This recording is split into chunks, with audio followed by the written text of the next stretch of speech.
سونی اٹھو، کب سے دن چڑھ آیا ہے اور مہارانی اب تک سو رہی ہے۔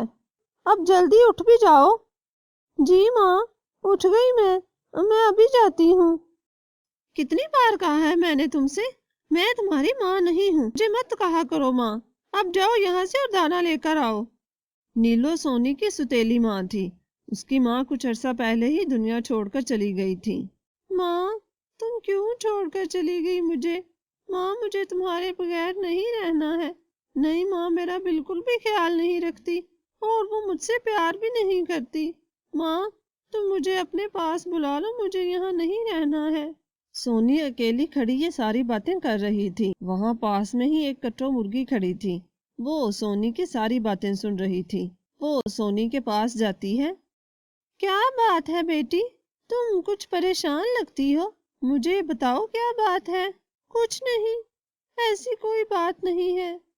میں نے سب کچھ سن لیا ہے بیٹی، تم مجھ سے کچھ چھپاؤ مت، میں بھی تمہاری ماں کی طرح ہی ہوں۔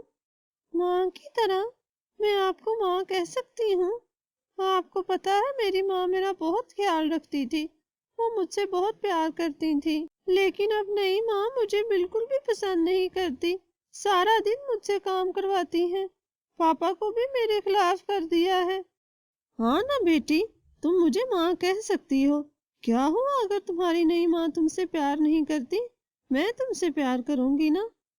میری اپنی تو کوئی سنتان نہیں ہے، تمہیں اپنی بیٹی بنانے سے شاید ہی مجھے سکون مل جائے۔ اچھا میں اب چلتی ہوں، کافی وقت ہو گیا ہے۔ اتنی جلدی جا رہی ہو؟ کچھ دیر اور رک جاؤ میرے پاس، ابھی تو آئی ہو۔ اگر میں ابھی نہ گئی تو ستیلی ماں پاپا کو میری شکایت لگائے گی اور پھر مجھے وہ بھی ڈانٹیں گے۔ اچھا ٹھیک ہے، چلی جاؤ، پھر آؤ گی نا، میں ادھر پاس میں ہی رہتی ہوں، میں تمہارا انتظار کروں گی۔ اس کے بعد سونی گھر چلی جاتی ہے۔ سونی گھر پہنچتی ہے تو ستیلی ماں بہت غصے میں تھی۔ کہاں مر گئی تھی؟ کب سے بھیجا ہے میں نے تمہیں؟ وقت دیکھا ہے تم نے؟ ماں، وہ میں بھوجن اکٹھا کر رہی تھی، کافی دور سے دانا ملا ہے۔ اچھا ٹھیک ہے، آپ جاؤ اور جلدی سے پانی لے کر آؤ، تمہارا باپ آنے ہی والا ہے، اب دیر مت لگانا۔ جی ماں۔ اگلے دن پھر جب سونی دانا لینے جاتی ہے تو پھر وہ کٹو مرغی کے پاس جاتی ہے۔ آ گئی میری بیٹی، تمہیں پتا ہے میں صبح سے تمہارا انتظار کر رہی تھی۔ ہاں، وہ آج مجھے دیر ہو گئی۔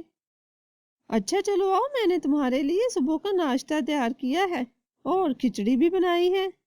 کیا؟ کھچڑی؟ ماں، مجھے کھچڑی بہت پسند ہے۔ پھر اسی طرح سونی روز کٹو مرغی کے پاس آنے لگی۔ وہ اب کافی خوش رہنے لگی تھی۔ اس کی ستیلی ماں کو اس کا خوش رہنا عجیب لگ رہا تھا، وہ اس پر شک کرنے لگی۔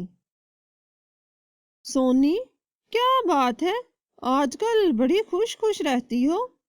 سونی ماں کے اس اچانک سوال پر ڈر جاتی ہے۔ کچھ نہیں ماں، ویسے ہی آپ کو لگا۔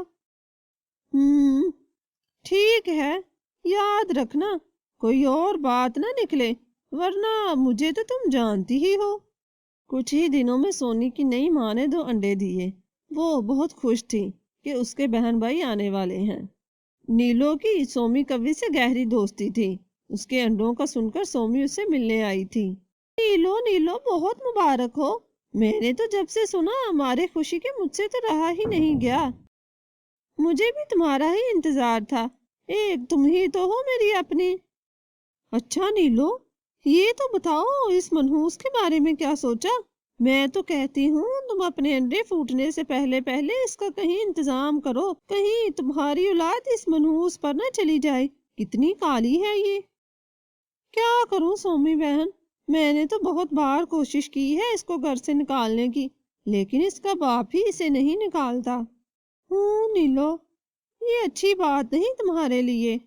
میں بتاؤں تمہیں، تم اس پر کوئی ایسا الزام لگاؤ کہ اس کا باپ سنتے ہی اسے گھر سے نکال دے۔ کہہ تو تم ٹھیک رہی ہو، لیکن میں بھی کیا کروں؟ ویسے کافی دنوں سے میں اسے دانا لینے بھیجتی ہوں تو پتہ نہیں کہاں چلی جاتی ہے، شام گئے آتی ہے گھر اور بڑی خوش بھی رہتی ہے۔ اچھا پھر تم بے فکر رہو، اس کا تو میں علاج کرتی ہوں، کل صبح جب یہ جائے گی تو میں اس کا پیچھا کروں گی۔ اگلے دن جب سونی باہر جاتی ہے تو سومی کبھی بھی اس کے پیچھے پیچھے جاتی ہے۔ سونی سیدھا کٹو کے پاس جاتی ہے۔ ماں، آپ کو پتا ہے آج میں بہت خوش ہوں، ہمارے گھر نئے مہمان آنے والے ہیں، میرے چھوٹے بہن بھائی۔ اچھا، یہ تو بہت خوشی کی بات ہے۔ سومی یہ سب دیکھ رہی تھی۔ تو یہ بات ہے، سونی اس لیے خوش خوش رہتی ہے۔ ابھی نیلو کو بتاتی ہوں۔ سومی ساری بات آ کر نیلو کو بتاتی ہے۔ وہ دونوں سونی کو گھر سے نکال دیتی ہیں۔ شام کو جب ٹنکو آتا ہے تو نیلو بڑھا چڑھا کر اسے بتاتی ہے، دیکھیے جی، میں نے تو ہمیشہ اسے بہت پیار کیا ہے، لیکن وہی ہے کہ مجھے اپنی ماں نہیں سمجھتی اور اس کٹو مرغی کے پاس جاتی ہے اور تو اور اس کے ساتھ مل کر ہمارے انڈے کو توڑنے کی بھی پلاننگ کر رہی تھی۔ جب میں نے کچھ سمجھایا تو گھر چھوڑ کر چلی گئی۔ میں نے بہت روکا لیکن کہنے لگی، آپ لوگ میرے کچھ نہیں لگتے، میں اپنی ماں کٹو کے پاس جا رہی ہوں اور مجھے لینے بھی مت آنا، اب وہی میری ماں ہے۔ چلو مرضی اس کی، جہاں مرضی رہے، آج کے بعد یہاں آئے بھی تو اسے آنے مت دینا۔ سونی کٹو مرغی کے پاس ہی رہنے لگتی ہے، لیکن اسے اب بھی ٹنکو کی یاد آتی تھی۔ اسے لگتا تھا کہ وہ اسے ضرور لینے آئے گا، لیکن وہ نہیں آیا۔ پھر ایک دن نیلو باہر کسی کام سے گئی تھی۔ وہ سومی کو انڈوں کی دیکھ بھال کے لیے چھوڑ گئی تھی۔ سومی نیلو کے جانے کے بعد ہی سو جاتی ہیں۔ اسی پیڑ کے نیچے ایک سانپ رہتا تھا۔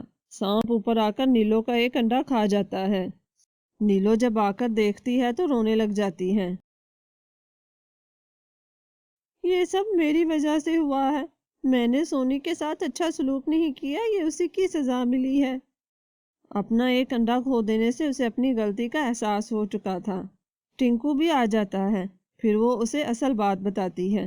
وہ دونوں فوراً سونی کو لینے کے لیے چلے جاتے ہیں۔ پاپا آپ آ گئے، مجھے پتا تھا آپ ضرور لینے آئیں گے مجھے معاف کر دو میری بیٹی، میں تمہاری صحیح سے رکشا نہیں کر پایا۔ ٹنکو کو دیکھ کر سونی بہت خوش ہوتی ہے۔ پھر نیلو بھی سونی سے معافی مانگ لیتی ہے اور اسے اپنے ساتھ جانے کو کہتی ہے۔ جیسے ہی سونی ان کے ساتھ جانے کو تیار ہوئی، کٹو سونی کے جانے سے دکھی ہو جاتی ہے۔ ہاں، تم دکھی تو مت ہو، میں پہلے کی طرح روز آپ کے پاس آیا کروں گی۔ ہاں کٹو بہن، سونی آپ کی ہی بیٹی ہے، آپ نے اتنے دن سونی کو اپنے پاس رکھا اور اس کا اتنا خیال رکھا، ایک ماں ہی یہ سب کر سکتی ہے۔ شکریہ بہن۔ اس کے کچھ ہی دنوں بعد نیلو کے دوسرے انڈے سے ایک ننھا ککو نکلتا ہے۔ سونی اپنے بھائی کو دیکھ کر بہت خوش ہوتی ہے۔ اب ہماری فیملی کمپلیٹ ہو گئی، ایک بیٹی اور ایک بیٹا، اور پھر سب ہنسی خوشی رہنے لگتے ہیں۔